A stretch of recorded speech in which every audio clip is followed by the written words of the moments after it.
Hello and welcome सत श्री अकाल जी। मैं हाँ हरजोत कौर ते हाजिर च लैके तुहाडा अपना मनपसंद इमीग्रेशन शो उडारी विदेशा नूं। तुहाडे सवाल हमेशा इस प्रोग्राम दे विच शामिल करदे हां ते शामिल करदे रवांगे ते अज तुहाडे सारिਆਂ दे कहण उपर ही खास तौर ते कैनेडा और आस्ट्रेलिया दे उपर आपां एक बार फिर तो चर्चा करांगे, लेटेस्ट अपडेट्स दे बारे गल करांगे ते अज दी डिस्कशन दे लई असीं स्टूडियो दे विच इनवाइट कीता है जी क्रिएटिव फ्यूचर इमीग्रेशनस तो वीज़ा एक्सपर्ट गुरप्रीत कौर जी नूं बहुत बहुत स्वागत है जी। सत श्री अकाल जी। जी जिवें कि मैं गल कीती है स्टार्टिंग विच कि आपां कैनेडा और आस्ट्रेलिया बारे गल करनी है क्योंकि साडे कोल बहुत सारे सवाल आते हैं स्टूडेंट्स के। लगातार कैनेडा तो ही शुरुआत करते हैं कि जनवरी इनटेक में हुण स्टूडेंट्स हले अप्लाई कर सकते हैं या फिर उन्होंने नैक्सट मई इनटेक लिए सोच लेना चाहिए? देखो मैम जनवरी इनटेक लिए बहुत लिमिटेड समा बचा है, बहुत लिमिटेड सीट्स बचिया ने। जे बच्चे ने अप्लाई करना है बिल्कुल भी टाइम नहीं है, अज ही अपना सोच ले कि अप्लाई करना है। हो सकता है मई इनटेक के विच आपां बच्चे दियां जिहड़ियां एडमिशनस आ वो करवा लीए क्योंकि असीं पैरलर लैके चल रहे हैं कि जे असीं जनवरी इनटेक च एडमिशन लै रहे हैं तो नाल दी नाल असीं मई इनटेक च भी ऑप्शन रख रहे हैं कि बाय द वे सानूं बायोमैट्रिक डेट ना मिले, असीं जनवरी च फाइल पुट ऑन ना कर सकीए ते पैरलर असीं लैके नाल दी नाल चल रहे हैं कि आपां मई इनटेक नूं भी नहीं छड्ड सकते। पर जनवरी इनटेक लिए सीट्स हैगियां, तुहाडी मर्जी दी मे बी लोकेशन तुहाडी प्रैफरेंस कॉलेज प्रैफरेंस ना मिल सके, लोकेशन ना मिल सके, प्रोविंस ना मिल सके, बट सीट्स अवेलेबल ने, तुसीं ट्राई कर सकते हो, अप्लाई कर सकते हो। जनवरी इनटेक लिए बिल्कुल भी अपने कोल समा नहीं है ते आपां मई इनटेक दी जिहड़े स्टूडेंट अगे अप्लाई करना चाहुंदे ने वो मई इनटेक दी तैयारी कर सकते हैं और मई इनटेक लिए अप्लाई हुणे तो स्टार्ट करते हैं क्योंकि जदों भी बच्चा अप्लाई करता है इन बिटवीन सानूं 3 ਤੋਂ 4 महीने चाहिए हुंदे आ। हुण बिल्कुल अपने कोल एंड ते आपां जनवरी इनटेक दे पहुंच चुके हैं ते अपने कोल 1.5 महीना ही बचिया क्योंकि मैं ज़्यादा जेडे सैटरडे संडे उस चीज़ नूं काउंट नहीं करती, अगे जाके छुट्टियां भी आ जांदियां दिसंबर दियां। ते जे तुसीं मई इनटेक वाले स्टूडेंट अप्लाई करना चाहुंदे ने अज ही अप्लाई करन। कॉलेज यूनिवर्सिटीज़ ओपन हो चुकियां ने, एडमिशनस ओपन हो चुकी जी। सो साडे पहले कॉलर भी लाइन ते जुड़ चुके ने। हेलो हेलो हेलो हाँ जी, सत श्री अकाल जी। की नाम है, किहड़ी जगह तो बोल रहे हो? हाँ जी सत श्री अकाल जी, मेरा नाम गुरविंदर है जी। हाँ जी, की सवाल है जी तुहाडा? मेरी सब तो गल करते हैं। मेरे 2 मॉड्यूल चो 5.5 है जी। ओके, ओवरऑल 6 है जी। तुहाडी क्वालिफिकेशन की है? कनाडा ਲਈ अप्लाई करना सीगा। क्वालिफिकेशन दस दो अपनी। +2 है जी, 2020 च पास आउट। ओके, कितनी परसेंटेज है? परसेंटेज मेरी 59%। 59%। पहला तो नहीं तुसी किते अप्लाई किया होया? नहीं जी, वही पूछना सीगा अप्लाई कर सकते हैं वीजा आ जाएगा जी। गुरविंदर जी तुसी अपना सवाल जो है टीवी स्क्रीन ते सुन सकते हो जी। मैम गुरविंदर जी ने 2 मॉड्यूल विच 5.5 ने ते +2 कीती हुई है, 59% मार्क्स ने इन्हां दे। मैम ਇਹਦਾ ਇਸ ਬੱਚੇ ਦਾ मे भी ਇਹ ਡਾਊਟ ਹੈ ਕਿ 2 ਚੋਂ 5.5 ਹੈ ਕਿ ਮੈਂ ਅਪਲਾਈ ਕਰ ਸਕਦਾ ਕਿ ਨਹੀਂ ਕਰ ਸਕਦਾ। ਦੇਖੋ ਆਪਾਂ ਪੈਰਲਰ ਲੈ ਕੇ ਚੱਲਦੇ ਹਾਂ ਕਿ ਬੱਚਾ ਅਪਲਾਈ ਕਰ ਲੇ। ਜੇ ਤਾਂ ਜਨਵਰੀ ਇਨਟੇਕ ਲਈ ਬੱਚਾ ਇੰਟਰਸਟਡ ਆ, ਪੇਪਰ ਦੇ ਕੇ ਫੇਡ ਅਪ ਹੋ ਚੁੱਕਿਆ, ਬਹੁਤ ਵਾਰ ਉਹਨੇ ਆਈਲੈਟਸ ਨੂੰ ਰਿਪੀਟ ਕਰ ਲਿਆ ਤਾਂ ਇਸ ਆਈਲੈਟ ਸਕੋਰ ਤੇ ਉਹ ਅਪਲਾਈ ਕਰਕੇ ਆਪਣਾ ਜਨਵਰੀ ਇਨਟੇਕ ਦੇ ਵਿੱਚ ਜਾ ਸਕਦਾ ਹੈ। ਬਟ ਜੇ ਬੱਚੇ ਨੂੰ ਕਿਤੇ ਨਾ ਕਿਤੇ ਲੱਗਦਾ ਹੈ ਕਿ ਇੱਕ ਵਾਰ ਮੈਂ ਫਿਰ ਰਿਪੀਟ ਕਰਨਾ ਹੈ, ਕਈ ਵਾਰ ਬੱਚਾ ਐਡਮਿਸ਼ਨ ਲੈਣ ਤੋਂ ਬਾਅਦ ਕਿਤੇ ਨਾ ਕਿਤੇ ਉਹਦੇ ਮਾਈਂਡ ਦੇ ਵਿੱਚ ਆ ਜਾਂਦਾ। ਕਾਫੀ ਬੱਚੇ ਮੇਰੇ ਕੋਲ ਐਵੇਂ ਜਨਵਰੀ ਇਨਟੇਕ ਦੇ ਵਿੱਚ ਅਪਲਾਈ ਕਰਕੇ ਉਹਨਾਂ ਨੇ ਆਈਲੈਟਸ ਨੂੰ ਇੰਪਰੂਵ ਕੀਤਾ, ਤੁਸੀਂ ਦੁਬਾਰਾ ਵੀ ਇੰਪਰੂਵ ਕਰ ਸਕਦੇ ਹੋ। ਬਟ ਜੇ ਇਸ ਆਈਲੈਟ ਸਕੋਰ ਤੇ ਗੱਲ ਕਰਾਂ ਨੌਨ ਐਸਟੀਐਸ ਕੈਟਾਗਰੀ 'ਚ ਅਪਲਾਈ ਕਰਨ ਦੀ, ਅਪਲਾਈ ਹੋ ਜਾਊਗਾ, ਵੀਜ਼ਾ ਵੀ ਆ ਜਾਊਗਾ, ਬਟ ਖਾਸ ਧਿਆਨ ਆਪਾਂ ਆਪਣੀ ਪ੍ਰੋਫਾਈਲ ਤੇ ਦੇਣਾ ਹੈ ਕਿ ਆਪਾਂ ਕਿਹੜੇ ਕੋਰਸ ਦੇ ਵਿੱਚ, ਕਿਹੜੇ ਪ੍ਰੋਵਿੰਸ ਦੇ ਵਿੱਚ ਐਡਮਿਸ਼ਨ ਲਈਏ ਤਾਂ ਕਿ ਆਪਾਂ ਵੀਜ਼ਾ ਗ੍ਰਾਂਟ ਕਰਾ ਲਈਏ। ਵੀਜ਼ਾ ਅਫਸਰ ਤੋਂ ਆਪਾਂ ਨੈਗੇਟਿਵ ਰਿਜ਼ਲਟ ਦੀ ਜਗ੍ਹਾ ਪੋਜ਼ਿਟਿਵ ਹੀ ਲਈਏ।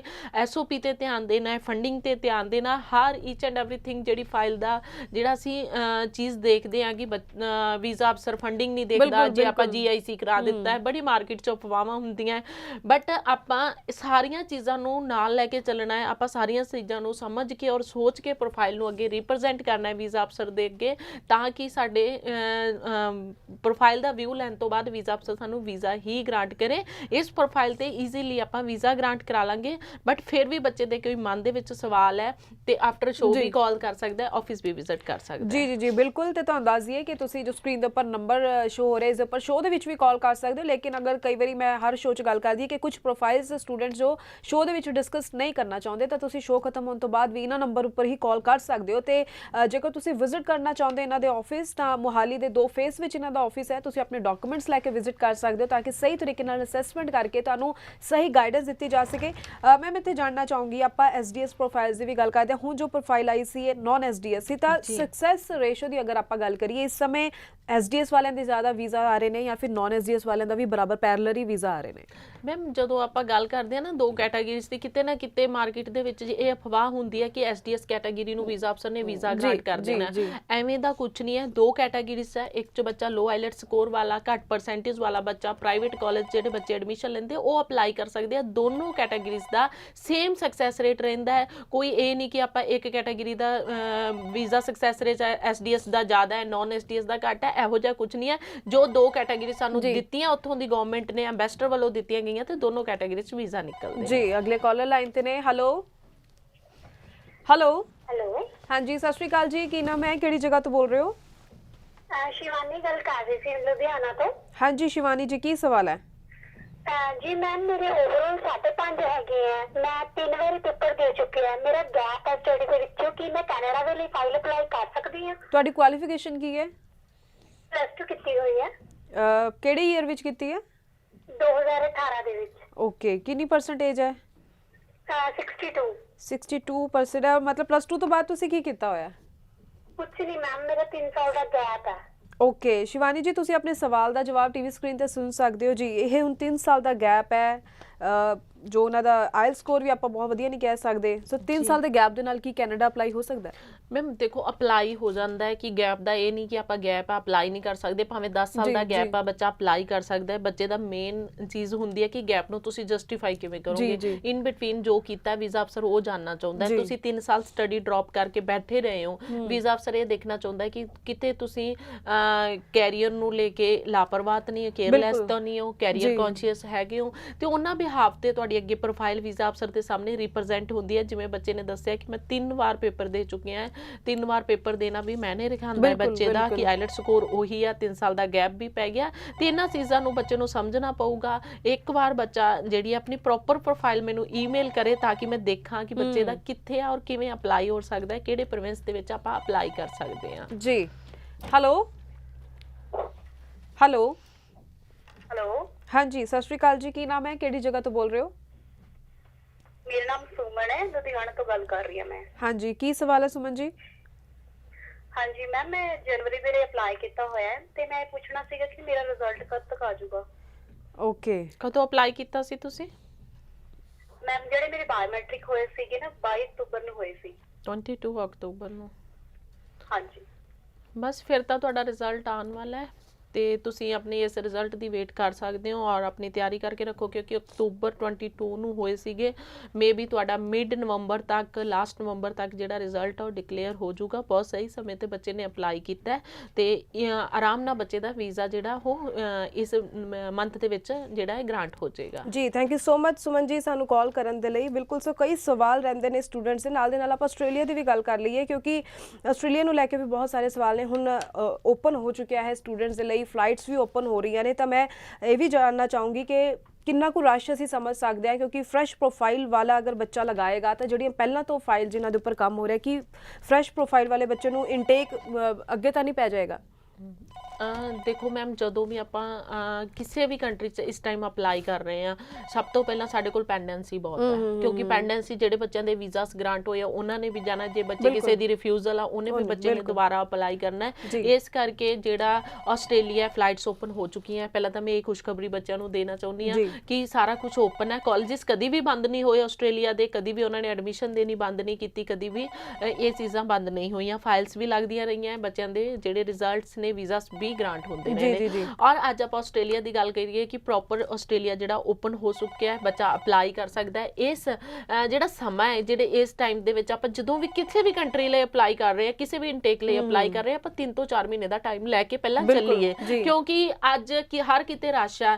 ਹਰ ਅੰਬੈਸੀ ਦੇ ਵਿੱਚ ਜਿਹੜਾ ਸਿਸਟਮ ਹੈ ਥੋੜਾ ਸਲੋ ਕਹਿ ਲਓ ਜਾਂ ਉੱਥੇ ਰਸ਼ ਕਹਿ ਲਓ ਜਾਂ ਕੁਝ ਵੀ ਕਹਿ ਲਓ, ਸਾਨੂੰ 3 ਤੋਂ 4 ਮਹੀਨੇ ਦਾ ਟਾਈਮ ਲੈ ਕੇ ਚੱਲ ਰਹੀ ਹੈ। ਕਿੱਥੇ ਹਰ ਅੰਬੈਸੀ ਸਾਨੂੰ 15 ਤੋਂ 20 ਦਿਨ 25 ਦਿਨ ਦੇ ਵਿੱਚ ਰਿਜ਼ਲਟ ਡਿਕਲੇਅਰ ਕਰ ਦਿੰਦੀ ਸੀ। 2 ਸਾਲ ਤੋਂ ਅਸੀਂ ਜਿਹੜੀ ਇਹ ਕਰੋਨਾ ਮਹਾਮਾਰੀ ਨਾਲ ਜੂਝ ਰਹੇ ਹਾਂ, ਉਹਦੇ ਕਰਕੇ ਸਾਰਾ ਸਿਸਟਮ ਸਲੋ ਹੋਇਆ ਹੈ। ਇਸ ਕਰਕੇ ਜਦੋਂ ਵੀ ਬੱਚੇ ਨੇ ਅਪਲਾਈ ਕਰਨਾ ਹੈ, ਜਿਹੜੇ ਵੀ ਇਨਟੇਕ 'ਚ ਅਪਲਾਈ ਕਰਨਾ, 3 ਮਹੀਨੇ ਪਹਿਲਾਂ ਆਪਣੀ ਜਿਹੜੀ ਉਹ ਤਿਆਰੀ ਕਰਨੀ ਸਟਾਰਟ ਕਰਦੇ। ਜੀ ਬਿਲਕੁਲ। ਤੇ ਇੱਥੇ ਵੀ ਸਵਾਲ ਹੈ ਕਿ ਆਸਟ੍ਰੇਲੀਆ ਵਿੱਚ ਸਾਰੀ ਸਟੇਟਸ ਓਪਨ ਹੋ ਚੁੱਕੀਆਂ ਜਾਂ ਫਿਰ ਕੁਝ ਸਿਲੈਕਟਿਵ ਸਟੇਟਸ ਨੇ ਹੀ ਓਪਨ ਕੀਤਾ ਹੈ? ਪਰ ਪਹਿਲਾਂ ਕਾਲਰ ਲਾਈਨ ਤੇ ਉਹਨਾਂ ਦੀ ਕਾਲ ਲੈ ਲੈਂਦੇ ਹਾਂ। ਹੈਲੋ ਹੈਲੋ, ਹਾਂਜੀ ਸਤਿ ਸ਼੍ਰੀ ਅਕਾਲ ਜੀ, ਕੀ ਨਾਮ ਹੈ, ਕਿਹੜੀ ਜਗ੍ਹਾ ਤੋਂ ਬੋਲ ਰਹੇ ਹੋ? ਸਤਿ ਸ਼੍ਰੀ ਅਕਾਲ ਮੈਡਮ ਜੀ। ਮੈਂ ਅਭਿਜੀਤ ਬੋਲ ਰਿਹਾ, ਮੈਂ ਪਠਾਨਕੋਟ ਤੋਂ ਬੋਲ ਰਿਹਾ। ਹਾਂਜੀ ਕੀ ਸਵਾਲ ਹੈ ਤੁਹਾਡਾ? ਮੈਡਮ ਮੈਂ ਆਸਟ੍ਰੇਲੀਆ ਲਈ ਅਪਲਾਈ ਕਰਨਾ ਸੀ। ਆਸਟ੍ਰੇਲੀਆ ਲਈ ਅਪਲਾਈ ਕਰਨਾ ਹੈ, ਓਕੇ ਜੀ। ਆਪਣੀ ਪ੍ਰੋਫਾਈਲ ਦੱਸ ਦਿਓ। ਮੈਡਮ ਪਲੱਸ 2 ਕੀਤੀ ਹੈ। ਪਲੱਸ 2 ਕੀਤੀ ਹੈ, ਕਿਹੜੇ ਈਅਰ ਵਿੱਚ ਕੀਤੀ ਹੈ ਪਲੱਸ 2? ਕਿੰਨੀ ਪਰਸੈਂਟੇਜ ਹੈ? ਮੈਡਮ ਮੈਂ 2015 ਚ ਕੀਤੀ ਸੀ ਤੇ ਮੇਰੀ 60% ਹੈ। ਓਕੇ, ਆਇਲਸ ਕਲੀਅਰ ਕੀਤਾ ਹੋਇਆ ਤੁਸੀਂ? ਹਾਂਜੀ ਮੈਡਮ। ਕਿੰਨਾ ਆਇਲਸ ਸਕੋਰ ਹੈ ਤੁਹਾਡਾ? 6। 6 ਓਵਰਆਲ? ਹਾਂਜੀ ਮੈਡਮ। ਓਕੇ ਜੀ, ਠੀਕ ਹੈ ਜੀ। ਹਾਂਜੀ 2015 ਵਿੱਚ ਇਹਨਾਂ ਨੇ ਪਲੱਸ 2 ਕੀਤੀ ਹੈ। ਸੋ ਤੁਸੀਂ ਆਪਣਾ ਸਵਾਲ ਦਾ ਜਵਾਬ ਜੋ ਹੈ ਸਕਰੀਨ ਦੇ ਉੱਪਰ ਟੀਵੀ ਸਕਰੀਨ ਤੇ ਸੁਣ ਸਕਦੇ ਹੋ।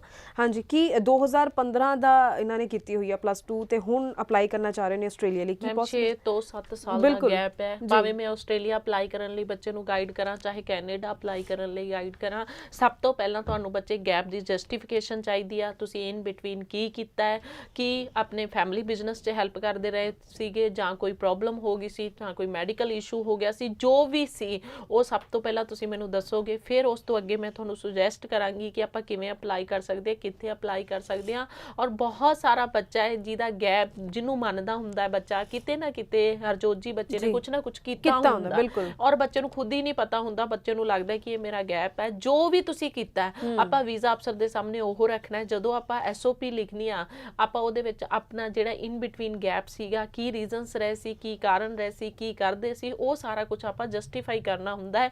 ਜੇ ਤੁਸੀਂ ਗੈਪ ਜਸਟੀਫਿਕੇਸ਼ਨ ਦਿੰਨੇ ਹੋ ਤੇ ਆਪਾਂ ਕਿਤੇ ਨਾ ਕਿਤੇ ਬੱਚੇ ਦਾ ਜਿਹੜਾ ਰਿਜ਼ਲਟ ਪੋਜ਼ਿਟਿਵ ਕੱਢ ਸਕਦੇ ਹਾਂ, ਵੀਜ਼ਾ ਗ੍ਰਾਂਟ ਕਰਾ ਸਕਦੇ ਹਾਂ ਔਰ ਬਿਲਕੁਲ ਤੁਸੀਂ ਅਪਲਾਈ ਕਰ ਸਕਦੇ ਹੋ ਆਸਟ੍ਰੇਲੀਆ ਵੀ, ਕੈਨੇਡਾ ਵੀ। ਜੀ, ਤੇ ਇਸ ਤਰ੍ਹਾਂ ਦੀ ਜਿਹੜੀ ਵੀ ਪ੍ਰੋਫਾਈਲਸ ਹੁੰਦੀਆਂ ਜਿਨ੍ਹਾਂ ਦਾ ਗੈਪ ਬਹੁਤ ਜ਼ਿਆਦਾ, ਉਹਨਾਂ ਨੂੰ ਅਸੀਂ ਇਹੀ ਕਹਾਂਗੇ ਕਿ ਕਿਉਂਕਿ ਸ਼ੋਅ ਦੇ ਵਿੱਚ ਆਪਾਂ ਡਿਟੇਲ ਵਿੱਚ ਗੱਲ ਨਹੀਂ ਕਰ ਪਾਉਂਦੇ, ਇਸ ਲਈ ਤੁਸੀਂ ਵਿਜ਼ਿਟ ਕਰਕੇ, ਅਗਰ ਅੱਜ ਆਪਾਂ ਇਹਨਾਂ ਨੂੰ ਬੁਲਾਇਆ ਕ੍ਰੀਏਟਿਵ ਫਿਊਚਰ ਇਮੀਗ੍ਰੇਸ਼ਨ, ਇਹਨਾਂ ਦੇ ਆਫਿਸ ਜਿਹੜਾ ਮੋਹਾਲੀ 2 ਫੇਜ਼ ਦੇ ਵਿੱਚ ਹੈ, ਤੁਸੀਂ ਇੱਥੇ ਵਿਜ਼ਿਟ ਕਰਕੇ ਆਪਣੇ ਡਾਕੂਮੈਂਟਸ ਲੈ ਕੇ ਜਦ ਪਹੁੰਚਦੇ ਹੋ, ਤੁਹਾਡੇ ਨਾਲ ਗੱਲਬਾਤ ਹੁੰਦੀ ਹੈ। ਫਿਰ ਉਸ ਗੈਪ ਬਾਰੇ ਗੱਲ ਹੋ ਸਕਦੀ ਹੈ ਕਿ ਆਖਿਰ ਤੁਸੀਂ ਕੀ ਕੀਤਾ ਸੀ, ਉਸਨੂੰ ਜਸਟੀਫਾਈ ਕਿਵੇਂ ਕੀਤਾ ਜਾ ਸਕਦਾ ਹੈ। ਸੋ ਸਾਰੇ ਗੈਪ ਵਾਲੇ ਸਟੂਡੈਂਟਸ ਨੇ ਜ਼ਰੂਰ ਕਹਿਣਾ ਚਾਹਾਂਗੇ। ਅਤੇ ਜੋ ਸਵਾਲ ਵਿੱਚ ਰਹਿ ਗਿਆ ਸੀ ਕਿ ਆਸਟ੍ਰੇਲੀਆ ਦੀ ਕੀ ਸਾਰੀ ਸਟੇਟਸ ਓਪਨ ਹੋ ਚੁੱਕੀਆਂ ਜਾਂ ਫਿਰ ਕੁਝ ਸਿਲੈਕਟਿਵ ਸਟੇਟਸ ਨਹੀਂ ਹਲੇ ਓਪਨ ਕੀਤਾ ਹੈ? ਦੇਖੋ, ਜਦੋਂ ਹਰਜੋਤ ਜੀ ਆਪਾਂ ਓਪਨ ਕਰਨ ਦੀ ਗੱਲ ਕਰਦੇ ਆ, ਜਾਂ ਆਪਾਂ ਜਦੋਂ ਫਲਾਈਟਸ ਓਪਨ ਹੁੰਦੀਆਂ ਤੇ ਆਪਾਂ ਨੂੰ ਲੱਗਦਾ ਕਿ ਸਾਰਾ ਆਸਟ੍ਰੇਲੀਆ ਓਪਨ ਹੋ ਗਿਆ, ਸਾਰੇ ਕਿਤੇ ਓਪਨ ਹੋ ਗਿਆ, ਪਰ ਕੁਝ ਸਟੇਟਸ ਜੇ ਕਿਤੇ ਕੇਸ ਮਿਲ ਰਿਹਾ ਤੇ ਉਹਦੇ ਵਿੱਚ ਓਪਨ ਨਹੀਂ ਹੈ। ਜੇ ਕੋਈ ਵੀ ਕੋਵਿਡ ਦਾ ਕੇਸ ਆ ਰਿਹਾ ਤੇ ਉੱਥੇ ਉਹਨਾਂ ਨੇ ਲੋਕਡਾਊਨ ਹੀ ਰੱਖਿਆ ਹੈ, ਉੱਥੇ ਓਪਨ ਨਹੀਂ ਹੈ। ਬਟ ਮੇਜਰ ਸਿਟੀਜ਼ ਜਿੱਥੇ ਬੱਚੇ ਸਾਡੇ ਜਾਂਦੇ ਆ, ਵਿਜ਼ਿਟ ਕਰਦੇ ਆ, ਜਿਹੜੇ ਕਾਲਜਿਸ ਦੇ ਵਿੱਚ ਐਡਮਿਸ਼ਨ ਲੈਂਦੇ ਆ, ਉਹ ਓਪਨ ਹੋ ਚੁੱਕੇ ਨੇ। ਆਸਟ੍ਰੇਲੀਆ ਬੱਚੇ ਅਪਲਾਈ ਕਰ ਸਕਦੇ ਨੇ, ਜਾ ਸਕਦੇ ਨੇ। ਫਲਾਈਟਸ ਓਪਨ ਹੋਣ ਦਾ ਮਤਲਬ ਹੈ ਕਿ ਆਸਟ੍ਰੇਲੀਆ ਨੇ ਸਾਡੇ ਕੰਟਰੀ ਨੂੰ ਹਰੀ ਝੰਡੀ ਦੇ ਦਿੱਤੀ ਆ, ਅਸੀਂ ਜਾ ਸਕਦੇ ਆ। ਬਟ ਕੋਵਾਸ਼ੀਲਡ ਵੈਕਸੀਨੇਸ਼ਨ ਦੀਆਂ ਦੋਨੋਂ ਡੋਜ਼ ਤੁਹਾਡੇ ਕੰਪਲੀਟ ਹੋਣੀਆਂ ਚਾਹੀਦੀਆਂ। 15 ਦਿਨ ਪਹਿਲਾਂ ਕੰਪਲੀਟ ਹੋਣ, ਇਹ ਨਹੀਂ ਕਿ ਅੱਜ ਮੈਂ ਵੈਕਸੀਨੇਸ਼ਨ ਕਰਵਾਈ ਹੈ ਕੱਲ ਨੂੰ ਮੈਂ ਫਲਾਈ ਕਰ ਜੂੰਗਾ, ਇਹ ਪੋਸੀਬਲ ਨਹੀਂ ਹੈ। 15 ਦਿਨ ਪਹਿਲਾਂ ਤੁਸੀਂ ਵੈਕਸੀਨੇਟ ਹੋਣੇ ਚਾਹੀਦੇ ਹੋ। ਜਿੰਨਾ ਚਿਰ ਤੁਹਾਡੀ ਵੈਕਸੀਨੇਸ਼ਨ ਕੰਪਲੀਟ ਨਹੀਂ ਹੈ, ਤੁਸੀਂ ਫਲਾਈ ਨਹੀਂ ਕਰ ਸਕਦੇ, ਜਾਂ ਫਿਰ ਤੁਹਾਨੂੰ ਉੱਥੇ ਕੁਆਰੰਟਾਈਨ ਕੀਤਾ ਜਾਊਗਾ ਔਰ ਬਕਾਇਦਾ 에ਅਰਪੋਰਟ ਤੇ ਵੀ ਦੁਬਾਰਾ ਤੁਹਾਡਾ ਜਿਹੜਾ ਟੈਸਟ ਆ ਉਹ ਹੁੰਦਾ ਹੈ ਕੋਵਿਡ ਦਾ। ਇਸ ਕਰਕੇ ਬੱਚੇ ਨੂੰ ਜਿਹੜੀਆਂ ਚੀਜ਼ਾਂ ਹੈ ਆਪਾਂ ਖਰਾਬ ਨਾ ਹੋਈਏ। ਜੇ ਸਾਡਾ ਬੱਚਾ ਅੱਜ ਅਪਲਾਈ ਕਰਨਾ ਚਾਹੁੰਦਾ ਤੇ ਅੱਜ ਤੋਂ ਹੀ ਆਪਾਂ ਨਾਲ ਦੀ ਨਾਲ ਸਾਰੀਆਂ ਚੀਜ਼ਾਂ ਜਿਹੜੀਆਂ ਆਪਣੀਆਂ ਕੰਪਲੀਟ ਕਰਕੇ ਚੱਲੀਏ, ਆਪਾਂ ਆਪਣੀ ਤਿਆਰੀ ਕਰਕੇ ਚੱਲੀਏ। ਕਿਉਂਕਿ ਜਦੋਂ ਬੱਚਾ ਸਾਡਾ ਨੈਗੇਟਿਵ ਰਹਿੰਦਾ, ਕਿਤੇ ਡਿਪੋਰਟ ਹੋ ਜਾਂਦਾ, ਉਹ ਕੋਈ ਨਾ ਕੋਈ ਗਲਤੀ ਜਾਂ ਕਮੀ ਹੁੰਦੀ ਆ, ਸਾਨੂੰ ਲੱਗਦਾ ਕਿ ਸਾਨੂੰ ਵੀਜ਼ਾ ਅਫਸਰ ਨੇ ਡਿਪੋਰਟ ਕਰਤਾ, ਸਾਨੂੰ ਨੈਗੇਟਿਵ ਰਿਜ਼ਲਟ ਦੇ ਦਿੱਤਾ, ਉਹ ਕਿਤੇ ਨਾ ਕਿਤੇ ਅਸੀਂ ਜਿਹੜੀਆਂ ਕਮੀਆਂ ਆਪਣੀਆਂ ਛੱਡ ਦਿੰਨੇ ਆ, ਜਿਹੜੀਆਂ ਅਸੀਂ ਲਾਪਰਵਾਹੀ ਕਰਦੇ ਆ ਆਪਣੇ ਪ੍ਰੋਫਾਈਲ ਨਾਲ, ਉਹ ਸਾਨੂੰ ਭੁਗਤਣੀ ਪੈਂਦੀ ਹੈ। ਇਸ ਕਰਕੇ ਜਦੋਂ ਵੀ ਅਪਲਾਈ ਕਰਨਾ ਹੈ ਸੋਚ ਸਮਝ ਕੇ ਔਰ ਚੀਜ਼ਾਂ ਨੂੰ ਪ੍ਰੋਪਰ ਤਰੀਕੇ ਨਾਲ ਪਲਾਨ ਕਰਕੇ ਅਪਲਾਈ ਕਰੀਏ। ਜੀ, ਹੈਲੋ। ਹੈਲੋ, ਹਾਂਜੀ ਸਤਿ ਸ਼੍ਰੀ ਅਕਾਲ ਜੀ, ਕੀ ਨਾਮ ਹੈ, ਕਿਹੜੀ ਜਗ੍ਹਾ ਤੋਂ ਬੋਲ ਰਹੇ ਹੋ? ਸਤਿ ਸ਼੍ਰੀ ਅਕਾਲ ਜੀ, ਮੈਂ ਜੋਤ ਗੱਲ ਕਰ ਰਹੀ ਹਾਂ ਅੰਮ੍ਰਿਤਸਰ ਤੋਂ। ਹਾਂਜੀ, ਕੀ ਸਵਾਲ? ਇੱਕ ਕੁਐਸਚਨ ਸੀਗਾ ਮੈਮ। ਹਾਂਜੀ ਮੈਮ, ਮੈਂ ਕੈਨੇਡਾ ਦੀ ਫਾਈਲ ਲਗਾਈ ਸੀ, ਮੇਰੀ 2 ਵਾਰ ਉੱਥੋਂ ਰਿਫਿਊਜ਼ਲ ਆ ਗਿਆ ਮੈਮ। ਕੀ ਰੀਜ਼ਨ ਦੇ ਨਾਲ ਆਇਆ ਰਿਫਿਊਜ਼ਲ? ਮੈਮ ਉਹਨਾਂ ਨੇ ਕਿਹਾ ਸੀਗਾ ਵੀ ਤੁਸੀਂ ਜੇ ਕੈਨੇਡਾ ਦੀ ਫਾਈਲ ਲਗਾਈ ਹੈ ਤੁਸੀਂ ਵਾਪਸ ਨਹੀਂ ਆ ਸਕਦੇ। ਓਕੇ ਜੀ ਜੀ, ਤਾਂ ਤੁਸੀਂ ਦੁਬਾਰਾ ਅਪਲਾਈ ਕਰਨ ਬਾਰੇ ਪੁੱਛਣਾ ਚਾਹ ਰਹੇ ਹੋ? ਹਾਂਜੀ ਹਾਂਜੀ ਮੈਮ, ਮੈਂ ਪੁੱਛਣਾ ਚਾਹੁੰਦੀ ਸੀ ਕਿ ਮੈਂ ਹੁਣ ਜੇ ਅਪਲਾਈ ਕਰਦੀ ਹਾਂ ਦੁਬਾਰਾ ਤੇ ਮੇਰੀ ਲੱਗ ਜੂਗੀ ਫਾਈਲ? ਤੁਸੀਂ ਪਲੱਸ 2 ਕੀਤੀ ਹੋਈ ਹੈ? ਹਾਂਜੀ, ਪਲੱਸ 2 ਕਰਕੇ ਪਲੱਸ 2 ਤੋਂ ਬਾਅਦ ਅਪਲਾਈ ਕਰ ਰਹੇ ਹੋ? ਹਾਂਜੀ ਹਾਂਜੀ ਹਾਂਜੀ ਮੈਮ। ਓਕੇ ਓਕੇ, ਕਿਹੜੇ ਈਅਰ 'ਚ ਕੀਤੀ ਹੋਈ ਹੈ ਪਲੱਸ 2? ਮੈਮ ਪਲੱਸ 2 ਮੈਂ 2019 ਚ ਕੀਤੀ ਹੋਈ ਹੈ ਜੀ। 19 ਚ ਕੀਤੀ ਹੈ, ਓਕੇ ਹਾਂਜੀ। ਠੀਕ ਹੈ ਜੀ। ਤੁਸੀਂ ਆਪਣੇ ਸਵਾਲ ਦਾ ਜਵਾਬ ਟੀਵੀ ਸਕਰੀਨ ਤੇ ਸੁਣ ਸਕਦੇ ਹੋ ਜੀ। 2 ਵਾਰ ਰਿਫਿਊਜ਼ਲ ਲੱਗ ਗਈ ਹੈ, ਸੇਮ ਰੀਜ਼ਨ ਹੀ ਇਹਨਾਂ ਨੇ ਦੱਸਿਆ ਕਿ ਦੋਵੇਂ ਵਾਰੀ ਆਇਆ ਕਿ ਵਾਪਸ ਨਾ ਆਉਣ ਦੀ ਇੰਟੈਂਸ਼ਨ। ਦੇਖੋ ਹਰਜੋਤ ਜੀ, ਕਿਤੇ ਨਾ ਕਿਤੇ ਬੱਚਾ ਰਿਫਿਊਜ਼ਲ ਵਾਲਾ ਗਲਤੀ ਕਰ ਰਿਹਾ ਹੈ। ਜੀ ਠੀਕ ਹੈ, ਬੱਚਾ ਕੀ ਕਰਦਾ ਹੈ ਕਿ ਮੇਰੀ ਰਿਫਿਊਜ਼ਲ ਲੋ ਆਈਲੈਟ ਸਕੋਰ ਤੇ ਆਈ ਹੈ, ਮੈਂ ਕੀ ਕੀਤਾ, ਉਸੇ ਆਈਲੈਟ ਸਕੋਰ ਤੇ ਦੁਬਾਰਾ ਅਪਲਾਈ ਕਰਤਾ। ਹੁਣ ਜੇ ਬੱਚੇ ਨੂੰ ਲੱਗ ਰਿਹਾ ਹੈ ਕਿ ਮੇਰੀ ਰਿਫਿਊਜ਼ਲ 2 ਵਾਰ ਆਈ ਹੈ ਕਿ ਇੱਕੋ ਤੁਸੀਂ ਕੈਨੇਡਾ ਮੇ ਵੀ ਇਹੀ ਰੀਜ਼ਨ ਦਿੱਤਾ ਹੈ ਕਿ ਕੈਨੇਡਾ ਲੀਵ ਨਹੀਂ ਕਰਨਾ। ਹਾਂਜੀ ਹਾਂਜੀ ਦੇਖੋ ਹਰਜੋਤ ਜੀ, ਜਦੋਂ ਵੀਜ਼ਾ ਅਫਸਰ ਇਹ ਸਾਨੂੰ ਰੀਜ਼ਨ ਦਿੰਦਾ ਹੈ, ਉਹ ਕਿਤੇ ਨਾ ਕਿਤੇ ਸਾਡੀ ਫੰਡਿੰਗ ਨੂੰ ਲੈ ਕੇ ਉਹ ਸੈਟੀਸਫਾਈ ਨਹੀਂ ਹੁੰਦਾ ਕਿ ਅਸੀਂ ਨੈਕਸਟ ਇਨਟੇਕ ਦੀ ਜਿਹੜੀ ਫੀਸ ਆ ਉਹ ਭਰ ਸਕਦੇ ਹਾਂ, ਜਾਂ ਕੱਲ ਨੂੰ ਅਸੀਂ ਉੱਥੇ ਜਾ ਕੇ ਸਟੱਡੀ ਕਰਾਂਗੇ ਕਿ ਨਹੀਂ ਕਰਾਂਗੇ। ਜਿਵੇਂ ਆਪਾਂ ਮੈਂ ਗੈਪ ਦੀ ਗੱਲ ਕੀਤੀ ਹੈ ਕਿ ਬੱਚੇ ਦਾ 4 ਸਾਲ ਦਾ ਗੈਪ ਆ, 5 ਸਾਲ ਦਾ ਗੈਪ ਆ, ਉਹ ਗੈਪ ਦੀ ਜਸਟੀਫਿਕੇਸ਼ਨ ਬੱਚੇ ਨੇ ਐਸਓਪੀ ਦੇ ਵਿੱਚ ਪ੍ਰੋਪਰ ਨਹੀਂ ਦਿੱਤੀ।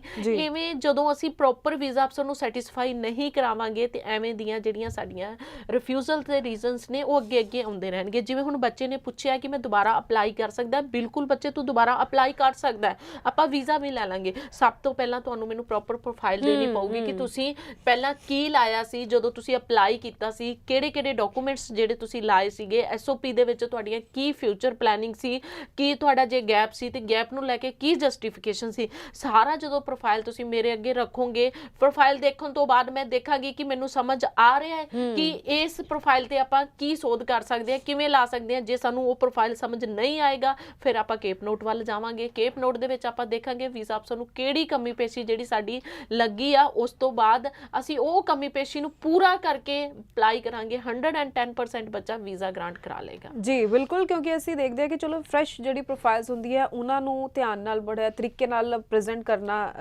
ਜ਼ਰੂਰੀ ਹੁੰਦਾ ਹੈ, ਪਰ ਨਾਲ ਦੀ ਨਾਲ ਜਿਹੜੇ ਇਸ ਤਰ੍ਹਾਂ ਦੇ ਰਿਫਿਊਜ਼ਲ ਕੇਸ ਹੁੰਦੇ ਨੇ ਇਹ ਵੀ ਮਤਲਬ ਕਈ ਵਾਰੀ ਕੁਝ ਕੇਸਿਸ ਅਸੀਂ ਦੇਖਿਆ ਹੁੰਦਾ ਜੋ ਸਟੂਡੈਂਟਸ ਤੋਂ ਪਤਾ ਕਰਦੇ ਹਾਂ ਕਿ ਸੇਮ ਐਜ਼ ਇਟ ਇਜ਼ ਹੀ ਜੋ ਉਹਨਾਂ ਦੇ ਕੰਸਲਟੈਂਟ ਨੇ ਪਹਿਲਾਂ ਵੀ ਰਿਫਿਊਜ਼ਲ ਹੈ, ਸੇਮ ਐਜ਼ ਇਟ ਇਜ਼ ਉਹੀ ਪ੍ਰੋਫਾਈਲ ਫਿਰ ਤੋਂ ਲਗਾ ਦਿੱਤੀ ਜਾਂਦੀ ਹੈ, ਫਾਈਲ ਲਗਾ ਦਿੱਤੀ ਜਾਂਦੀ ਹੈ। ਸੋ ਇੱਥੇ ਸਟੂਡੈਂਟਸ ਨੂੰ ਵੀ ਸਮਝਣਾ ਬਹੁਤ ਜ਼ਰੂਰੀ ਹੈ ਕਿ ਜੇਕਰ ਇੱਕ ਵਾਰੀ ਤੁਹਾਡਾ ਰਿਫਿਊਜ਼ਲ ਆ ਗਿਆ, ਤੁਸੀਂ ਇਹ ਦੇਖੋ ਕਿਹੜੇ ਰੀਜ਼ਨ ਕਰਕੇ ਦੂਸਰੀ ਵਾਰ ਅਪਲਾਈ ਕਰ ਰਹੇ ਹੋ ਤਾਂ ਦੇਖੋ ਕਿ ਉਹਨਾਂ ਚੀਜ਼ਾਂ ਨੂੰ ਸਹੀ ਕਰ ਦਿੱਤਾ ਗਿਆ ਕਿ ਸੇਮ ਉਸੇ ਪੈਟਰਨ ਤੇ ਫਿਰ ਤੁਹਾਡੀ ਫਾਈਲ ਲਗਾ ਦਿੱਤੀ ਗਈ ਹੈ। ਸੋ ਅਵੇਅਰ ਹੋਣਾ ਤੁਹਾਨੂੰ ਵੀ ਬਹੁਤ ਜ਼ਿਆਦਾ ਜ਼ਰੂਰੀ ਹੈ ਤਾਂ ਕਿ ਬਾਰ-ਬਾਰ ਰਿਫਿਊਜ਼ਲ ਲਗਾ ਕੇ ਤੁਸੀਂ ਆਪਣੀ ਪ੍ਰੋਫਾਈਲ ਖਰਾਬ ਨਾ ਕਰੋ। ਇੱਥੇ ਇਹ ਚੀਜ਼ ਉਹ ਜਾਣਨਾ ਚਾਹੂੰਗੀ ਮੈਂ, ਅਗਰ ਆਪਾਂ ਆਸਟ੍ਰੇਲੀਆ ਬਾਰੇ ਹੁਣ ਗੱਲ ਕਰ ਹੀ ਰਹੇ ਸੀ ਆਪਾਂ, ਤਾਂ ਆਪਾਂ ਤੁਸੀਂ ਗੱਲ ਕੀਤੀ ਕਿ ਓਪਨ ਹੋ ਚੁੱਕਿਆ, ਫਲਾਈਟਸ ਓਪਨ ਹੈ, ਆਪਾਂ ਵੈਕਸੀਨੇਸ਼ਨ ਦੇ ਬਾਰੇ ਵੀ ਗੱਲ ਕਰ ਲਈਏ, ਆਪਾਂ ਨਾਲ ਦੀ ਨਾਲ ਕੁਆਰੰਟੀਨ ਕੀ ਹਲੇ ਵੀ ਸਟੂਡੈਂਟਸ ਨੂੰ ਉੱਥੇ ਪਹੁੰਚ ਕੇ ਕੁਆਰੰਟੀਨ ਹੋਣਾ ਪਏਗਾ? ਦੇਖੋ ਜੇ ਤਾਂ ਤੁਹਾਡਾ ਟੈਸਟ ਨੈਗੇਟਿਵ ਆਂਦਾ ਹੈ, ਓਕੇ, ਤੇ ਤੁਹਾਡਾ ਕੋਈ ਵੀ ਟੈਸਟ ਦੇ ਵਿੱਚ ਕੋਈ ਵੀ ਐਵੇਂ ਦੀ ਕੋਈ ਚੀਜ਼ ਨਹੀਂ ਆਂਦੀ ਤਾਂ ਤੁਹਾਨੂੰ ਕੁਆਰੰਟਾਈਨ ਦੀ ਕੋਈ ਜ਼ਰੂਰਤ ਨਹੀਂ ਹੈ। ਜੇ ਤੁਸੀਂ ਵੈਕਸੀਨੇਟਡ ਹੋ ਫਿਰ ਵੀ ਤੁਹਾਨੂੰ ਕੁਆਰੰਟਾਈਨ ਦੀ ਕੋਈ ਜ਼ਰੂਰਤ ਨਹੀਂ ਹੈ। ਬਟ ਜੇ ਇਹ ਦੋਨੋਂ ਚੀਜ਼ਾਂ ਤੁਹਾਡੀਆਂ ਵੈਕਸੀਨੇਸ਼ਨ ਵੀ ਨਹੀਂ ਕਰਾਈ, ਤੁਹਾਡਾ ਰਿਜ਼ਲਟ ਵੀ ਕਿਤੇ ਨਾ ਕਿਤੇ ਪੋਜ਼ਿਟਿਵ ਆ ਜਾਂਦਾ ਹੈ ਤਾਂ ਵੀ ਤੁਹਾਨੂੰ ਕੁਆਰੰਟਾਈਨ ਹੋਣਾ ਪਊਗਾ। ਜੇ ਤੁਹਾਡਾ ਰਿਜ਼ਲਟ ਨੈਗੇਟਿਵ ਆਉਂਦਾ ਹੈ, ਵੈਕਸੀਨੇਸ਼ਨ ਨਹੀਂ ਕਰਾਈ ਤਾਂ ਵੀ ਤੁਹਾਨੂੰ ਕੁਆਰੰਟਾਈਨ ਹੋਣਾ ਪਊਗਾ। ਇਸ ਕਰਕੇ ਇਹ ਚੀਜ਼ਾਂ ਆਪਾਂ ਪਹਿਲਾਂ ਹੀ ਪਲਾਨ ਕਰ ਲਈਏ ਕਿ ਆਪਾਂ ਆਪਣੇ ਆਪ ਨੂੰ ਕਿਵੇਂ ਆਪਣੀ ਤਿਆਰੀ ਕਰਨੀ ਹੈ, ਕਿਉਂਕਿ ਸਮਾਂ ਬਦਲ ਚੁੱਕਿਆ ਹਰਜੋਤ ਜੀ। ਅੱਜ ਤੋਂ ਆਪਾਂ 2 ਸਾਲ ਪਹਿਲਾਂ ਅਪਲਾਈ ਕਰਦੇ ਸੀ, ਉਦੋਂ ਸਮਾਂ ਕੁਝ ਹੋਰ ਸੀ, ਅੱਜ ਸਮਾਂ ਕੁਝ ਹੋਰ ਹੋ ਗਿਆ ਹੈ। ਕਿਉਂਕਿ ਇਹਨਾਂ ਚੀਜ਼ਾਂ ਨੂੰ ਜੇ ਆਪਾਂ ਨਹੀਂ ਸਮਝਣਾ, ਕੋਵਿਡ ਜਦੋਂ ਚੱਲ ਰਿਹਾ ਸੀ ਇਨ ਬਿਟਵੀਨ ਵੀ ਮੈਂ ਬੱਚਿਆਂ ਨੂੰ ਗਾਈਡੈਂਸ ਦਿੱਤੀ ਸੀ ਕਿ ਕੋਵਿਡ ਨਹੀਂ ਜਾਣਾ, ਇਹ ਬਿਮਾਰੀ ਆ ਕੇ ਇੱਕਦਮ ਨਹੀਂ ਚਲੀ ਜਾਣੀ, ਆਪਾਂ ਨੂੰ ਇਸ ਬਿਮਾਰੀ ਦੇ ਨਾਲ ਕਿਵੇਂ ਜੀਣਾ ਹੈ, ਕਿਵੇਂ ਆਪਾਂ ਆਪਣੀਆਂ ਜਿਹੜੀਆਂ ਚੀਜ਼ਾਂ ਹੈ ਆਪਾਂ ਜਿਹੜੀਆਂ ਆਪਾਂ ਹਥਿਆਰ ਵਰਤਨੀਆਂ ਹੈ ਉਹਨਾਂ ਨੂੰ ਚੀਜ਼ਾਂ ਨੂੰ ਆਪਾਂ ਕਿਵੇਂ ਮੈਨੇਜ ਕਰ ਸਕਦੇ ਹਾਂ। ਉਹ ਮੈਨੇਜ ਕਰਨ ਤੋਂ ਬਾਅਦ ਇਸ ਬਿਮਾਰੀ ਨਾਲ ਅਸੀਂ ਜੀਣਾ ਸਿੱਖਾਂਗੇ ਤਾਂ ਹੀ ਅਸੀਂ ਬਾਹਰ ਨਿਕਲ ਸਕਦੇ ਹਾਂ, ਤਾਂ ਹੀ ਅਸੀਂ ਜਾ ਸਕਦੇ ਹਾਂ। ਅੱਜ ਉਹ ਚੀਜ਼ਾਂ ਆਪਾਂ ਸਾਹਮਣੇ ਦੇਖ ਰਹੇ ਹਾਂ ਆਪਣੇ ਕਿ ਆਪਾਂ ਨੂੰ ਕਿਹੜੀਆਂ ਜ਼ਰੂਰੀ ਨੇ, ਕੀ ਫਿਊਚਰ ਪਲੈਨਿੰਗ ਨੇ, ਆਪਾਂ ਕਿਵੇਂ ਅੱਗੇ ਅਪਲਾਈ ਕਰਨਾ ਹੈ। ਜੇ ਹੁਣ ਮੰਨ ਲਓ ਅੱਜ ਜਨਵਰੀ ਇਨਟੇਕ 'ਚ 22 ਅਕਤੂਬਰ ਨੂੰ ਬੱਚੇ ਨੇ ਕਾਲ ਕੀਤੀ, ਮੈਂ ਅਪਲਾਈ ਕੀਤਾ ਤੇ ਸਹੀ ਸਮਾਂ ਅਪਲਾਈ ਕਰਨ ਦਾ। ਅੱਜ ਆਪਾਂ ਜਨਵਰੀ ਇਨਟੇਕ ਲਈ ਅਪਲਾਈ ਕਰ ਸਕਦੇ ਹਾਂ, ਬਟ ਵੈਕਸੀਨੇਟਡ ਹੋਣੇ ਚਾਹੀਦੇ ਹੋ ਤੁਸੀਂ, ਤੁਹਾਡਾ GIC ਜਿਹੜਾ ਉਹ ਰੈਡੀ ਹੋਣਾ ਚਾਹੀਦਾ, ਟਿਊਸ਼ਨ ਫੀਸ ਰੈਡੀ ਹੋਣੀ ਚਾਹੀਦੀ ਹੈ। ਜੇ ਆਪਾਂ ਜਨਵਰੀ ਇਨਟੇਕ ਲਈ ਅਪਲਾਈ ਕਰਨਾ, ਜੇ ਤੁਸੀਂ ਮੇਰੇ ਕੋਲ ਆਉਣੇ ਵੀ ਹੈ ਜਨਵਰੀ ਇਨਟੇਕ ਲਈ ਅਪਲਾਈ ਕਰਨ ਲਈ, ਤੇ ਮੈਂ ਸਭ ਤੋਂ ਪਹਿਲਾਂ ਇਹ ਚੀਜ਼ਾਂ ਤੁਹਾਨੂੰ ਪੁੱਛਾਂਗੀ ਔਰ ਮੈਂ ਪੁੱਛਦੀ ਵੀ ਆ। ਮੇਰੇ ਕੋਲ ਲਾਸਟ ਵੀ ਬੱਚਾ ਮਿਲ ਕੇ ਗਿਆ ਕਿ ਮੈਮ ਕੀ ਜਨਵਰੀ ਲਈ ਅਪਲਾਈ ਹੋ ਜਾਊਗਾ, ਤੇ ਮੈਂ ਬੱਚੇ ਨੂੰ ਪੁੱਛਿਆ ਕਿ GIC ਟਿਊਸ਼ਨ ਫੀਸ ਜੇ ਤੁਹਾਡਾ ਰੈਡੀ ਹੈ, ਵੈਕਸੀਨੇਟਡ ਤੁਸੀਂ ਹੈਗੇ ਹੋ, ਫਿਰ ਤਾਂ ਆਪਾਂ ਜਨਵਰੀ ਲਈ ਰਿਸਕ ਲਵਾਂਗੇ, ਨਹੀਂ ਤਾਂ ਆਪਾਂ ਮਈ ਇਨਟੇਕ ਲਈ ਰੈਫਰ ਹੋਵਾਂਗੇ। ਜੀ ਤੇ ਇੱਥੇ ਅਗਲਾ ਸਵਾਲ ਜੋ ਸਾਡੇ ਕੋਲ ਕਈ ਵੈਸੇ ਕੁਐਰੀਜ਼ ਵੀ ਆਈਆਂ ਹੋਈਆਂ ਸਪਾਊਸ ਵੀਜ਼ਾ ਨੂੰ ਲੈ ਕੇ ਵੀ, ਕਿ ਆਸਟ੍ਰੇਲੀਆ ਦੇ ਲਈ ਅਗਰ ਸਪਾਊਸ ਵੀਜ਼ਾ ਲਈ ਅਪਲਾਈ ਕਰਨਾ ਚਾਹੁੰਦੇ ਨੇ ਕੀ ਉਹਦੇ ਲਈ ਜ਼ਰੂਰੀ ਚੀਜ਼ਾਂ ਜਿਸ ਵੱਲ ਧਿਆਨ ਦੇਣ ਤੇ ਕੀ ਦੋਵੇਂ ਇਕੱਠੇ ਫਲਾਈ ਕਰ ਸਕਣਗੇ? ਹੁਣ ਬਿਲਕੁਲ ਦੇਖੋ ਹਰਜੋਤ ਜੀ, ਮੈਂ ਨਾ ਬੜੀ ਵਾਰ ਇਸ ਚੀਜ਼ ਨੂੰ ਲੈ ਕੇ ਨਾ ਕਲੀਅਰ ਹੁੰਨੀ ਆ। ਬੜੀ ਵਾਰ ਮੈਂ ਸਟੂਡੈਂਟ ਨੂੰ ਸਮਝਾਇਆ, ਜੇ ਮੇਰੇ ਕੋਲ ਬੱਚਾ ਕੋਈ ਕਾਉਂਸਲਿੰਗ ਲਈ ਆਫਿਸ ਦੇ ਵਿੱਚ ਵੀ ਆਂਦਾ ਹੈ, ਜੇ ਤੁਸੀਂ ਗ੍ਰੈਜੂਏਸ਼ਨ ਹੋ, ਤੁਹਾਡੀ 6 ਮਹੀਨੇ ਪੁਰਾਣੀ ਮੈਰਿਜ ਹੈ, ਤਾਂ ਤੁਸੀਂ ਆਪਣੇ ਸਪਾਊਸ ਨਾਲ ਅਪਲਾਈ ਕਰ ਸਕਦੇ ਹੋ। ਜੇ ਤੁਸੀਂ ਲੱਗਦਾ ਹੈ ਕਿ ਤੁਸੀਂ ਗ੍ਰੈਜੂਏਸ਼ਨ ਨਹੀਂ ਹੋ, ਜੇ ਤੁਸੀਂ ਮੰਨ ਲਓ ਕਿ ਕੋਈ ਵੀ ਰਿਸਕ 1% ਨਹੀਂ ਲੈਣਾ ਚਾਹੁੰਦੇ ਕਿ ਮੇਰੀ ਰਿਫਿਊਜ਼ਲ ਨਾ ਆਏ, ਕਿਉਂਕਿ 2 ਪ੍ਰੋਫਾਈਲ ਚੈੱਕ ਕਰਨਾ ਵੀਜ਼ਾ ਅਫਸਰ ਕਿਤੇ ਨਾ ਕਿਤੇ ਕੋਈ ਕਮੀ ਕੱਢ ਸਕਦਾ ਹੈ। ਨਹੀਂ ਤੇ ਤੁਸੀਂ ਜੇ ਕੱਲਾ ਬੱਚਾ ਅਪਲਾਈ ਕਰਦਾ ਹੈ, ਸਪਾਊਸ ਨਾਲ ਨਹੀਂ ਅਪਲਾਈ ਕਰਦਾ, ਤੇ 3 ਮਹੀਨੇ ਬਾਅਦ ਸਪਾਊਸ ਈਜ਼ੀਲੀ ਆਪਣਾ ਜਾ ਸਕਦਾ ਹੈ। ਤੇ ਮੈਂ ਹਮੇਸ਼ਾ ਗਾਈਡ ਕਰਦੀ ਹੁੰਨੀ ਕਿ ਬੱਚੇ ਤੂੰ ਕੱਲਾ ਅਪਲਾਈ ਕਰ, ਵੀਜ਼ਾ ਗ੍ਰਾਂਟ ਕਰਾ ਲਾ ਆਪਣੇ ਸਪਾਊਸ ਦਾ, ਉਸ ਤੋਂ ਬਾਅਦ ਆਪਾਂ 3 ਮਹੀਨੇ ਬਾਅਦ ਤੇਰਾ ਅਪਲਾਈ ਕਰ ਦਾਂਗੇ। ਕਿਉਂਕਿ 2 ਪ੍ਰੋਫਾਈਲ ਨੂੰ ਰਿਪਰੈਜ਼ੈਂਟ ਕਰਨ ਦਾ ਮਤਲਬ ਕਿਤੇ ਨਾ ਕਿਤੇ ਅਸੀਂ ਕੋਈ ਕਮੀ ਪੇਸ਼ੀ ਨਾ ਛੱਡ ਦਈਏ ਕਿ ਆਪਾਂ ਜਿਹੜਾ ਆਪਣਾ ਰਿਜ਼ਲਟ ਇੱਕ ਆਪਾਂ ਗੁੱਡ ਬੁੱਕ ਚ ਹੈ, ਵੀਜ਼ਾ ਅਫਸਰ ਦੀ ਬੈਡ ਬੁੱਕ ਚ ਨਾ ਚਲੇ ਜਾਈਏ। ਕਿਉਂਕਿ 3 ਮਹੀਨੇ ਦਾ ਸਮਾਂ ਕੋਈ ਬਹੁਤਾ ਲੰਬਾ ਨਹੀਂ ਹੁੰਦਾ, ਆਪਾਂ 3 ਮਹੀਨੇ ਬਾਅਦ ਵੀ ਅਪਲਾਈ ਕਰਕੇ ਜਾ ਸਕਦੇ ਹਾਂ। ਜੇ ਤੁਸੀਂ ਕਹੋ ਕਿ ਸਾਨੂੰ ਜ਼ੋਰ ਦੇ ਕੇ ਸਟੂਡੈਂਟ ਕਹਿੰਦਾ ਅਪਲਾਈ ਕਰ ਸਕਦੇ ਹਾਂ, ਬਿਲਕੁਲ ਅਪਲਾਈ ਕਰ ਸਕਦੇ ਹਾਂ, ਅਪਲਾਈ ਕਰਨ ਦੇ ਵਿੱਚ ਕੋਈ ਪ੍ਰੋਬਲਮ ਨਹੀਂ ਹੈ। ਹਾਂ ਬਿਲਕੁਲ। ਸੋ ਇਸ ਲਈ ਅਸੀਂ ਹਰ ਉਹ ਪਹਿਲੂ ਦੇ ਉੱਪਰ ਗੱਲ ਕਰ ਰਹੇ ਹਾਂ ਜੋ ਤੁਹਾਡੇ ਲਈ ਬਹੁਤ ਜ਼ਰੂਰੀ ਹੈ, ਤੁਹਾਡਾ ਵੀਜ਼ਾ ਗ੍ਰਾਂਟ ਕਰਾਉਣ ਲਈ ਬਹੁਤ ਜ਼ਰੂਰੀ ਹੈ। ਫਿਰ ਵੀ ਅਗਰ ਤੁਹਾਡਾ ਕੋਈ ਸਵਾਲ ਹੋਵੇ, ਅਸੀਂ ਹੁਣ ਤੱਕ ਇਸ ਸ਼ੋਅ ਵਿੱਚ ਸ਼ਾਮਿਲ ਨਹੀਂ ਕਰ ਸਕਿਆ, ਤਾਂ ਤੁਸੀਂ ਸਕਰੀਨ ਦੇ ਉੱਪਰ ਜੋ ਲਗਾਤਾਰ ਨੰਬਰ ਡਿਸਪਲੇ ਹੋ ਰਿਹਾ ਇਸ ਉੱਪਰ ਕਾਲ ਕਰਕੇ ਆਪਣਾ ਇਸ ਸਵਾਲ ਦਾ ਜਵਾਬ ਜ਼ਰੂਰ ਲੈ ਸਕਦੇ ਹੋ। ਇੱਕ ਵਾਰ ਫਿਰ ਤੋਂ ਦੱਸਦਾ, ਜੇਕਰ ਤੁਸੀਂ ਕ੍ਰੀਏਟਿਵ ਫਿਊਚਰ ਇਮੀਗ੍ਰੇਸ਼ਨ ਦੇ ਆਫਿਸ ਜਾ ਕੇ ਵਿਜ਼ਿਟ ਕਰਕੇ ਆਪਣੇ ਡਾਕੂਮੈਂਟਸ ਦਿਖਾ ਕੇ ਜੋ ਹੈ ਅਸੈਸਮੈਂਟ ਕਰਵਾਉਣਾ ਚਾਹੁੰਦੇ ਹੋ, ਤਾਂ ਤੁਸੀਂ ਮੋਹਾਲੀ 2 ਫੇਸ ਵਿੱਚ ਇਹਨਾਂ ਦੇ ਆਫਿਸ ਪਹੁੰਚੋ ਡਾਕੂਮੈਂਟਸ ਲੈ ਕੇ, ਤਾਂ ਕਿ ਸਹੀ ਤਰੀਕੇ ਨਾਲ ਅਸੈਸਮੈਂਟ ਕਰਕੇ ਤੁਹਾਨੂੰ ਗਾਈਡ ਕੀਤਾ ਜਾ ਸਕੇ ਕਿਹੜੀ ਆਪਸ਼ਨ ਤੁਹਾਡੇ ਲਈ ਸਹੀ ਹੈ। ਤੇ ਮੈਂ ਤੁਹਾਡੇ ਤੋਂ ਜ਼ਰੂਰ ਇਹ ਜਾਣਨਾ ਚਾਹਾਂਗੀ ਉਹਨਾਂ ਸਟੂਡੈਂਟਸ ਲਈ, ਚਾਹੇ ਉਹ ਕੈਨੇਡਾ ਲਈ ਅਪਲਾਈ ਕਰ ਰਹੇ ਨੇ, ਚਾਹੇ ਆਸਟ੍ਰੇਲੀਆ ਲਈ ਅਪਲਾਈ ਕਰਨ ਜਾ ਰਹੇ ਨੇ, ਕੀ ਚੀਜ਼ਾਂ ਦਾ ਧਿਆਨ ਰੱਖਣ। ਕਿਉਂਕਿ ਇੱਕ ਵਾਰ ਜਦ ਰਿਫਿਊਜ਼ਲ ਲੱਗ ਜਾਂਦਾ ਹੈ ਕਿਸੇ ਸਟੂਡੈਂਟ ਦੀ ਪ੍ਰੋਫਾਈਲ ਵਿੱਚ, ਬਹੁਤ ਜ਼ਿਆਦਾ ਇੱਕਦਮ ਨੈਗੇਟਿਵ ਹੋ ਜਾਂਦੇ ਨੇ ਸਟੂਡੈਂਟਸ, ਉਹਨਾਂ ਦਾ ਮਨ ਟੁੱਟ ਜਾਂਦਾ ਇੱਕ ਵਾਰੀ ਕਿਉਂਕਿ ਬਹੁਤ ਉਮੀਦ ਦੇ ਨਾਲ ਉਹਨਾਂ ਨੇ ਆਪਣੀ ਫਾਈਲ ਲਗਾਈ ਹੁੰਦੀ ਹੈ। ਸੋ ਰਿਫਿਊਜ਼ਲ ਨਾ ਆਵੇ, ਚਾਹੇ ਕੈਨੇਡਾ ਲਈ ਅਪਲਾਈ ਕਰ ਰਹੇ ਨੇ, ਚਾਹੇ ਆਸਟ੍ਰੇਲੀਆ ਲਈ, ਕਿਹਨਾਂ ਗੱਲਾਂ ਵੱਲ ਧਿਆਨ ਰੱਖਣ। ਦੇਖੋ ਹਰਜੋਤ ਜੀ, ਜਦੋਂ ਬੱਚਾ ਅਪਲਾਈ ਕਰਦਾ, ਫਸਟ ਸਟੈਪ ਹੁੰਦਾ ਬੱਚੇ ਦੀ ਐਡਮਿਸ਼ਨ ਦਾ। ਇੱਕ ਤਾਂ ਐਡਮਿਸ਼ਨ ਆਪਾਂ ਸਹੀ ਸਮੇਂ ਤੇ ਲਈਏ, ਸਹੀ ਟਾਈਮ ਤੇ ਲਈਏ, ਆਪਾਂ ਡਿਲੇ ਨਾ ਕਰੀਏ। ਕਿਉਂਕਿ ਮੇਰਾ ਅੱਜ ਕ੍ਰਾਈਟੇਰੀਆ ਕਿਸੇ ਵੀ ਜਿਹੜੇ ਪ੍ਰੋਵਿੰਸ ਦੇ ਵਿੱਚ ਮੈਚ ਕਰ ਰਿਹਾ, ਹੋ ਸਕਦਾ ਉਹਦੇ ਵਿੱਚ ਮੈਨੂੰ ਲੇਟ ਹੋਣ ਤੇ ਐਡਮਿਸ਼ਨ ਨਾ ਮਿਲੇ। ਕਿਤੇ ਨਾ ਕਿਤੇ ਮੇਰੀ ਪ੍ਰੋਫਾਈਲ ਦੇ ਨਾਲ ਕੰਸਲਟੈਂਟ ਹੀ ਸੈਟਲਮੈਂਟ ਕਰ ਲੇ, ਕਿਉਂਕਿ ਮੈਂ ਉਹਦੇ ਲਈ ਇੱਕ ਉਹ ਚੀਜ਼ ਆ ਕਿ ਉਹਨੇ ਮੇਰਾ ਜਿਹੜਾ ਹੈ ਅਪਲਾਈ ਕਰਕੇ ਕਿਤੇ ਨਾ ਕਿਤੇ ਬਿਜ਼ਨਸ ਲੈਣਾ ਹੁੰਦਾ। ਤੇ ਇਸ ਕਰਕੇ ਬੱਚੇ ਨੂੰ ਫਸਟ ਸਟੈਪ ਧਿਆਨ ਦੇ ਵਿੱਚ ਰੱਖਣਾ ਚਾਹੀਦਾ ਹੈ ਕਿ ਜਦੋਂ ਮੈਂ ਐਡਮਿਸ਼ਨ ਲੈ ਰਿਹਾ ਉਦੋਂ ਸਹੀ ਸਮੇਂ ਤੇ ਐਡਮਿਸ਼ਨ ਲਵਾਂ। ਔਰ ਜੇ ਮੈਂ ਲੇਟ ਵੀ ਹੋ ਗਿਆ, ਸਭ ਤੋਂ ਪਹਿਲਾਂ ਮੈਨੂੰ ਚੀਜ਼ ਚੈੱਕ ਕਰਨੀ ਚਾਹੀਦੀ ਹੈ ਕਿ ਮੇਰਾ ਇਸ ਕਾਲਜ ਦੇ ਵਿੱਚ, ਇਸ ਯੂਨੀਵਰਸਿਟੀ ਦੇ ਵਿੱਚ, ਇਸ ਪ੍ਰੋਵਿੰਸ ਦੇ ਵਿੱਚ ਕ੍ਰਾਈਟੇਰੀਆ ਮੈਚ ਕਰ ਰਿਹਾ ਕਿ ਨਹੀਂ ਕਰ ਰਿਹਾ। ਜੇ ਮੇਰਾ 5.5 ਆਈਲੈਟਸ ਸਕੋਰ ਹੈ ਤੇ ਮੈਂ ਇੱਥੇ ਅਪਲਾਈ ਕਰਾਂ, ਇਸ ਕੋਰਸ ਦੇ ਵਿੱਚ ਅਪਲਾਈ ਕਰਾਂ, ਤੇ ਵੀਜ਼ਾ ਅਫਸਰ ਇਸ ਚੀਜ਼ ਨੂੰ ਅਸੈਪਟ ਕਰੇਗਾ, ਮੰਨੇਗਾ ਕਿ ਹਾਂ ਬਈ ਮੈਂ ਇਹ ਕੋਰਸ ਲਈ ਜਾ ਸਕਦਾ, ਐਲੀਜੀਬਲ ਹੈਗਾ। ਦੂਸਰਾ ਰੋਲ ਪਲੇ ਕਰਦੀ ਆ ਸਾਡੀ SOP, ਸਟੇਟਮੈਂਟ ਆਫ ਪਰਪਸ।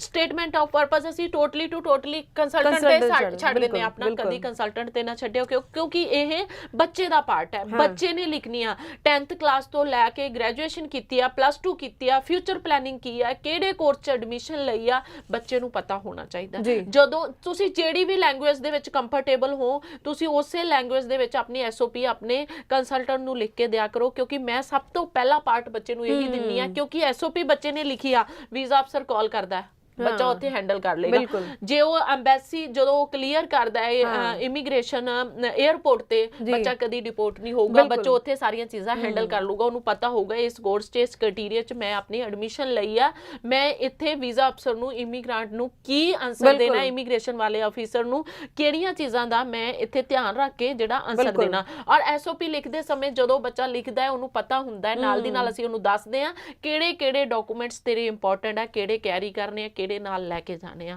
ਹੁਣ ਅੱਜ ਦਾ ਜਿਹੜਾ ਸਮਾਂ ਉਹ ਬਦਲ ਚੁੱਕਿਆ ਹੈ। ਇਹ ਚੀਜ਼ਾਂ ਜਿਹੜੀਆਂ ਆਪਾਂ ਸਾਰੀਆਂ ਪਹਿਲਾਂ ਧਿਆਨ ਦੇ ਵਿੱਚ ਰੱਖਦੇ ਸੀ, ਹੁਣ ਨਾਲ ਦੀ ਨਾਲ ਹਰਜੋਤ ਜੀ ਬੱਚੇ ਨੂੰ ਵੈਕਸੀਨੇਟ ਹੋਣਾ। ਮੈਂ ਬਾਰ-ਬਾਰ ਇਹ ਚੀਜ਼ ਕਿਉਂ ਬੋਲ ਰਹੀ ਹਾਂ, ਬੱਚਾ ਐਡਮਿਸ਼ਨ ਕਰਾ ਜਾਂਦਾ ਸਾਡੇ ਕੋਲ, ਕੋਈ ਨਹੀਂ ਇੰਜੈਕਸ਼ਨ ਲਗਵਾਉਣਾ ਹੈ ਲਗਵਾ ਲਾਂਗੇ, ਉਹ ਲਗਵਾ ਲਾਂਗੇ ਨਹੀਂ। ਅੱਜ ਹੀ ਆਪਾਂ ਆਪਣੀ ਸਟੈਪ ਚੱਕਿਆ ਹੈ, ਆਪਾਂ ਆਈਲੈਟਸ ਦਾ ਪੇਪਰ ਦੇ ਰਹੇ ਹਾਂ, ਤੇ ਆਪਾਂ ਇਸ ਚੀਜ਼ ਦਾ ਧਿਆਨ ਰੱਖੀਏ ਕਿ ਆਪਾਂ ਸਾਰੀਆਂ ਚੀਜ਼ਾਂ, ਆਈਲੈਟਸ ਆਪਾਂ ਕਿਉਂ ਕਰ ਰਹੇ ਹਾਂ, ਆਪਾਂ ਬਾਹਰ ਜਾਣ ਵਾਸਤੇ ਕਰ ਰਹੇ ਹਾਂ, ਤੇ ਪਹਿਲੇ ਦਿਨ ਤੋਂ ਆਪਣੀ ਤਿਆਰੀ ਕਰਿਆ ਕਰੋ।